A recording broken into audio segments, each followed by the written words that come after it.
Welcome to another edition of Season 25 of RGV Stars, live with Alex Arabia and Isaac Medina. Remember, RGV Stars is the premier platform for showcasing Rio Grande Valley talent. And the RGV, Celebrities Place to Be. Celebrities and superintendents like Elsa Villarreal-Morris, the superintendent of San Isidro ISD.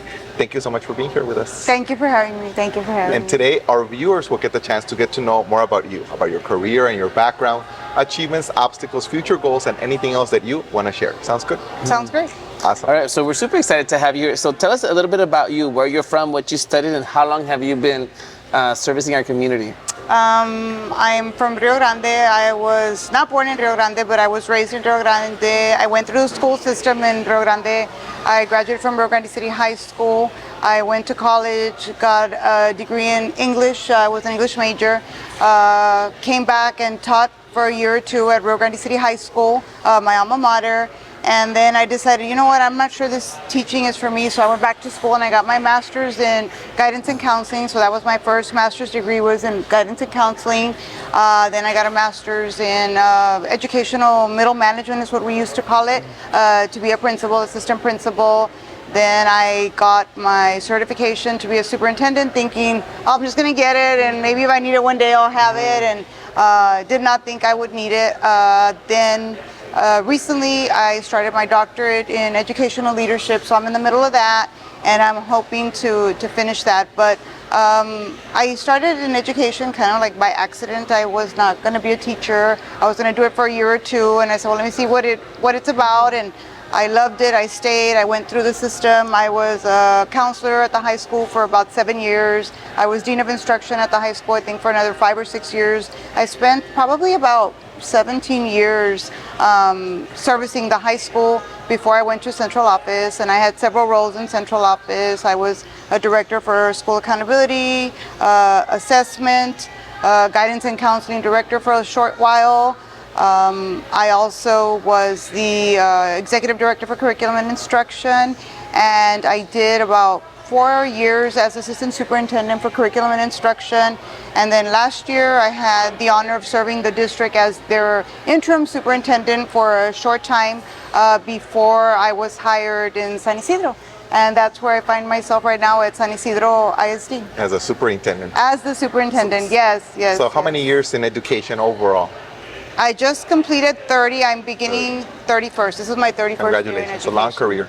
Yes, long career, yes. And you've enjoyed all the roles because you were also a counselor. Mm-hmm. Yes, I think probably my favorite role, if I had to, like, what was your favorite job in education? I think it was counseling, because you're able to impact, you're able to empower and allow students to be their best self. And sometimes that work is hard. Sometimes that work is difficult. But you know what? In the end, it's probably some of the best work that we do as educators, when you're able to empower and instill in a young life that, you know what, why not you? Why can't you go and achieve that goal? And I think that that's probably like the greatest reward we have as educators, is seeing someone reach their potential or realizing their potential. Yeah, to empower them and build their self-esteem and make them believe in themselves, right? Yes, definitely. Were you ever assistant principal and principal? I was a dean of instruction at Rio Grande City High School for about like 6 or 7 years. Yes, and then for a short while I assisted at the high school. But it was mainly dean of instruction at the high school, yes. And who are your role models? Did you have people that you admire or look up to?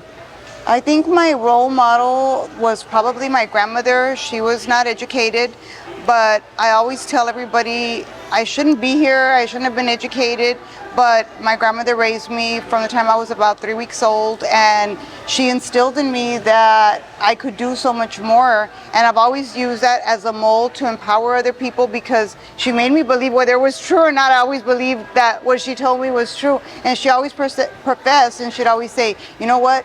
You're very intelligent, you're very this, you're very that. And constantly, when I felt down on myself, I would always say, okay, what would she say? She would say, no. And she would say, Mijita, tú eres bien especial, eres bien inteligente. And I would always think like, yeah, like I'm going to get through this because yo soy bien especial, soy bien inteligente. And I think that those lessons and that upbringing that I had kind of like set a platform and set a stage for me to be able to deal with life, because life will you'll have obstacles and you'll have challenges and you'll have points in your life where you question, am I really where I need to be? And I was like, yes, you're intelligent, you're special, keep it going, keep it going.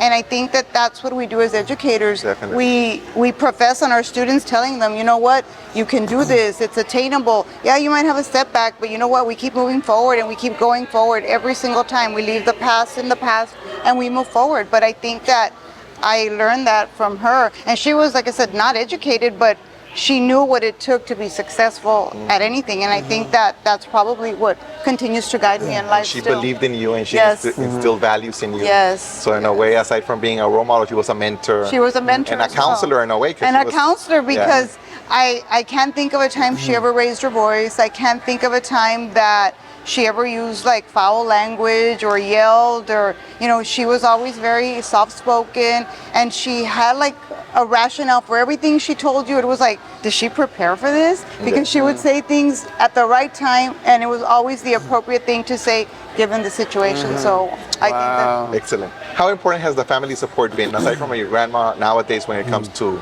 maybe husband, kids? I mean, they have to understand your busy schedule, I suppose. And I was having that conversation with my daughter. I have a 12-year-old, and we were having that conversation on the way over here.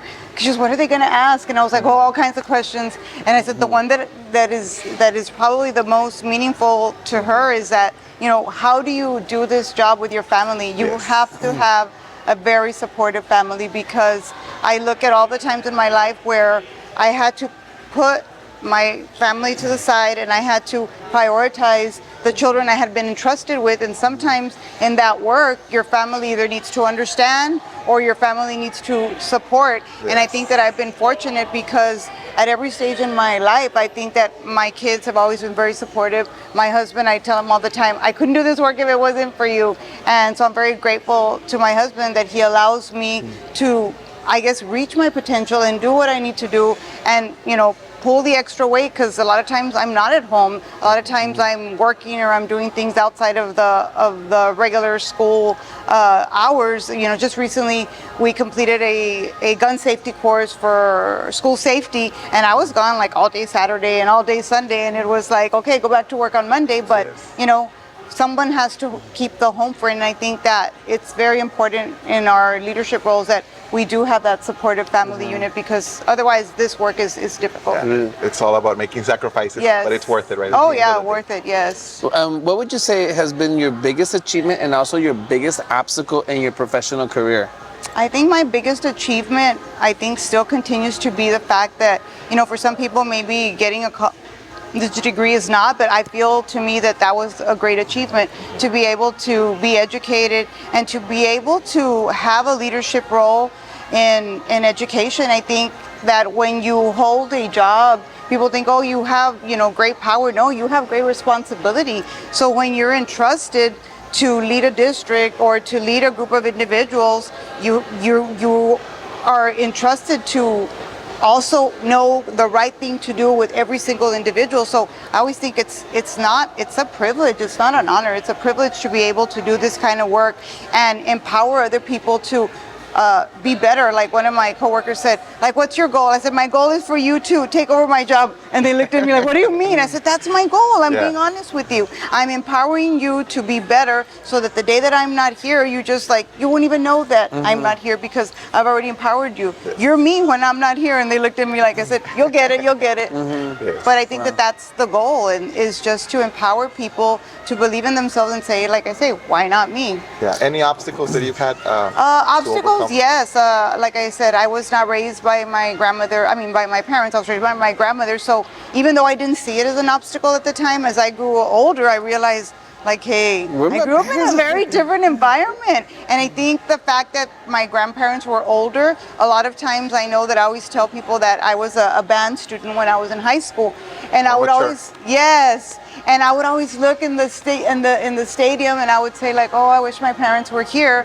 But at the time I didn't understand it. As I got older, I felt like, wow, it wasn't that they didn't want to be there. They had already gone through that stage in their life, and they were not there. And while I didn't see it as an obstacle, as I grew older, I was like, God, I basically raised myself. But what was a blessing was an obstacle, but what was an obstacle made me stronger. So. And what are your future goals? Where do you see yourself in the next 5 to 10 years? Hopefully retired. I tell everybody the superintendency is not for the faint at heart by any means. People think it's easy. It's not. It is like I said, a chance to serve, but just the responsibility and the what you've been entrusted to do. But I see myself hopefully done with my doctorate degree by then, and either doing consulting work or teaching at the university. But still, I don't think that I can just turn off the switch and say I'm not going to do anything in education. I love what I get to do every single day. It's like I get to work and I think, golly, I get to do this and I get paid to do this. Like, wow, it's just a really great feeling when you love what you do. It's really not work. It's really not work. I just feel lucky. And where can our viewers find you on social media?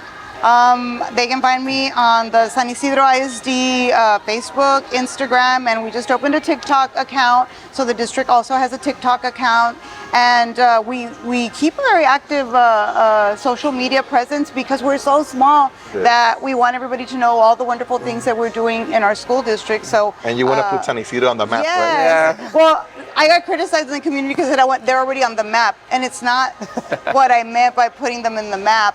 What you meant you want for it to yes, be I want people to come to our town and see the wonderful work that we're doing, and to come to our little community and see that, you know, we started our first dual enrollment partnership with STC, and one of my friends from another district said, wow, they did. I said, yes, there was dual enrollment, but we had never partnered with STC, something so simple, 30 miles up the road, but we had a partnership with RGV. So now it's like the more opportunities that we provide our students, I think the better prepared they'll be, because we have to expose them to what's outside of San Isidro, because it doesn't necessarily come to us as easily because we're so rural and we're so small. Yeah, so.